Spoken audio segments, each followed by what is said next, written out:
Assalamualaikum warahmatullahi wabarakatuh. Kami dari kelompok 16 dalam kesempatan ini akan mempresentasikan perjanjian tidak bernama atau di dalamnya perjanjian waralabah. Di dalam kelompok 19 terdiri dari Dava Gustian Syahrando, NIM 2020-1410, dan saya sendiri Eka Tanawasa, NIM 2020-425, dan teman saya Zulfikar Faruk, NIM 2020-451. Dosen pengampu Ibu Nur Putri Hidayah, SHMH.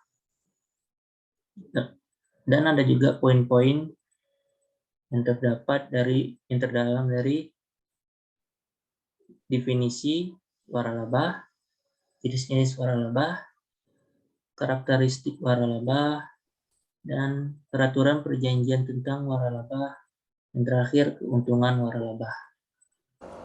Definisi waralaba. Waralaba berarti hak atau kebebasan dalam arti luas didefinisikan sebagai hak antara pemilik merek suatu produk dan pengguna merek. Dalam bahasa umum, waralaba diartikan sebagai usaha kemitraan. Hak ini berupa kebebasan menggunakan merek, produk, hingga sistem operasional untuk jangka waktu tertentu. Dalam waralaba pemberi disebut sebagai franchisor dan yang penerima waralaba disebut franchise. Perjanjian waralaba perlu dibuat agar hak dan kewajiban antara pemilik merek atau produk dan penggunaan merek atau produk dapat berjalan dengan baik. Jenis waralaba yang ditawarkan dan asal waralaba memiliki sistem operasional yang jelas. Merek perusahaan banyak dikenal dan diterima di seluruh dunia.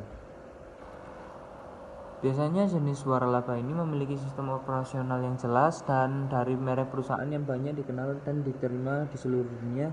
Biasanya jenis waralaba ini termasuk dalam kategori pilihan investasi untuk orang yang ingin menjadi pengusaha dengan cepat tetapi tidak memiliki pengetahuan yang cukup, di mana bentuk waralaba penerima waralaba hanya bertindak. Waralaba produk. Bentuk waralaba yang penerimanya hanya bertindak mendistribusikan produk dari mitranya dengan perusahaan. Waralaba produk yaitu suatu bentuk waralaba di mana penerima waralaba hanya bertindak mendistribusikan saja perusahaan, misalnya penjual bahan bakar Shell atau British Petroleum. Processing franchise or manufacturing franchise yaitu suatu bentuk waralaba di mana franchisor memiliki hanya peranan memberi know-how dari suatu proses produksi, misalnya minuman Coca-Cola atau Fanta. Format bisnis atau waralaba sistem yaitu suatu bentuk waralaba di mana pemilik waralaba sudah memiliki cara yang unik dalam menyajikan produk dalam suatu paket kepada konsumen. Karakteristik waralaba yaitu terdiri dari memiliki catatan keuangan, memiliki SOP, standar operasional prosedur yang jelas. Ketiga, memiliki kesinambungan antar franchise. Peraturan perjanjian tentang waralaba.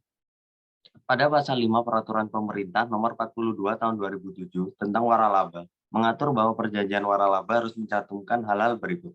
Yang pertama, nama dan alamat para pihak, jenis hak kekayaan intelektual, kegiatan usaha, bantuan, fasilitas, bimbingan operasional, pelatuhan, dan pemasaran yang diberikan pemberi kepada penerima, wilayah usaha, jangka waktu perjanjian, tata cara pembayaran imbalan, kepemilikan, perubahan kepemilikan, dan hak ahli waris, penyelesaian sengketa, dan yang terakhir tata cara perpanjangan, pengakhiran, dan pemutusan perjanjian.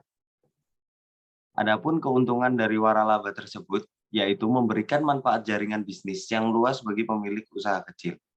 Bisnis waralaba seringkali memiliki reputasi dan citra yang mapan, manajemen dan praktik kerja yang terbukti, akses ke iklan nasional, dan dukungan ketenagakerjaan yang berkelanjutan. Sekian dulu, terima kasih. Wassalamualaikum warahmatullahi wabarakatuh.